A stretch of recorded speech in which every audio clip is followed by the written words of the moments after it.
এখন আমরা ইন্টিগ্রেশনের যে ম্যাথটা সলভ করব, এটা আসলে ইঞ্জিনিয়ারিং স্ট্যান্ডার্ড, ঢাবিতেও দিয়ে দিতে পারে রিটেনটা।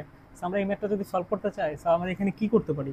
আমরা এখানে করতে পারি একটা জিনিস, সেটা হচ্ছে, সো লেটস সি আমাদের কাছে d x by root over x plus, এই এক্সটাকে আমরা দুইটা রুট এক্স আকারে লিখতে পারি, root x into root x লিখছি।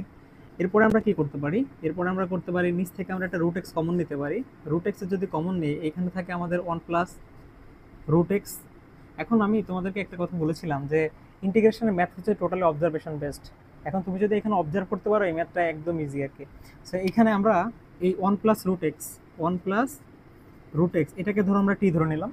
এটাকে টি ধরলে দুই বিষয়ে তুমি ডিফারেন্সিয়েট করে দাও, এটা আসে হচ্ছে জিরো প্লাস, আর রুট এক্স এর ডিফারেন্সিয়েট করলে কত আসে? 1/2 root x d x is equal to DT.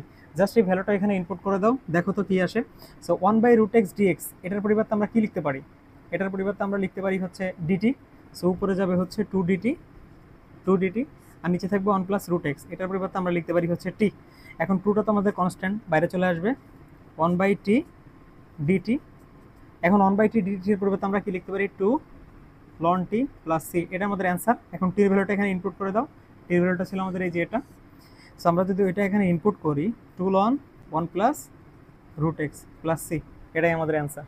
ধন্যবাদ সবাইকে।